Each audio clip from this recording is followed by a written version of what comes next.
مصطفیٰ جان رحمت پہ لاکھوں کروڑوں درود و سلام۔ بسم اللہ الرحمن الرحیم۔ السلام علیکم ورحمۃ اللہ وبرکاتہ۔ اللہ تعالیٰ نے ہمیں آج سورہ بقرہ کی آیت نمبر 1 تک پہنچا دیا۔ الحمدللہ ثم الحمدللہ۔ یہ اللہ کا خاص کرم، خاص رحمت اور قرآن کی برکت ہے۔ آئیے دل سے ایک بار الحمدللہ کہیں۔ الحمدللہ علی کل حال۔ ترجمہ: اور جب ان کے پاس اللہ کی طرف سے ایک رسول محمد صلی اللہ علیہ وآلہ وسلم آئے جو اس کتاب تورات کی تصدیق بھی کرتے تھے جو ان کے پاس تھی، تو اہل کتاب کی ایک جماعت نے اللہ کی کتاب کو پشت پر پھینک دیا، گویا کہ وہ کچھ جانتے ہی نہ تھے۔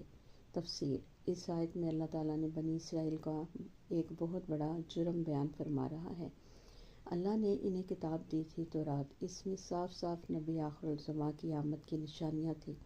وہ پہچانتے تھے کہ یہ وہی نبی ہیں جن کا ذکر ان کی کتاب میں موجود ہے، لیکن جب رسول پاک آئے تو وہ حسد، ضد اور دنیا کی محبت کی وجہ سے انہوں نے سچائی کو چھوڑ دیا، یعنی انہوں نے اللہ کی کتاب کو اوپر سے پشت پھینک دیا، اسے پیٹھ کے پیچھے ڈال دیا، گویا کہ کبھی پڑھا ہی نہیں تھا، کبھی جانا ہی نہیں تھا۔ یہ الفاظ انتہائی سخت گمراہی کو ظاہر کرتے ہیں، کیونکہ وہ چاہتے تھے کہ جو ہم چاہیں وہی دین ہو، جو ہماری خواہشات کے مطابق ہو۔ یہ آیت ہمیں آئینہ دکھاتی ہے کہ کیا ہم بھی کہیں اللہ کی کتاب کو چھوڑ کر اپنی خواہشات کی پیروی تو نہیں کر رہے۔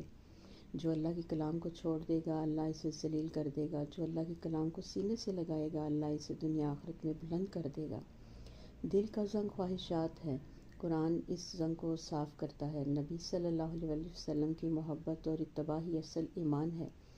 علم ہو کر بھی سچ چھپانا سب سے بڑا ظلم ہے۔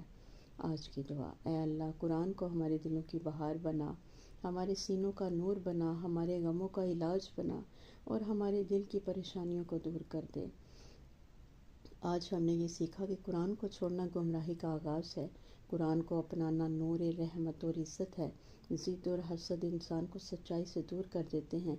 نبی کی محبت، اتباع اور اطاعت ہی نجات کا راستہ ہے۔ اللہ کی کتاب کو پیچھے پھینکنے والا تباہ ہوتا ہے، لیکن اللہ کی کتاب کو پکڑنے والا کامیاب ہوتا ہے۔ بے شک۔ اللہم صلی علی محمد وآل محمد۔ آئیے قرآن سے اپنے دلوں کو روشن منور کیجیے۔ جزاک اللہ کثیرا۔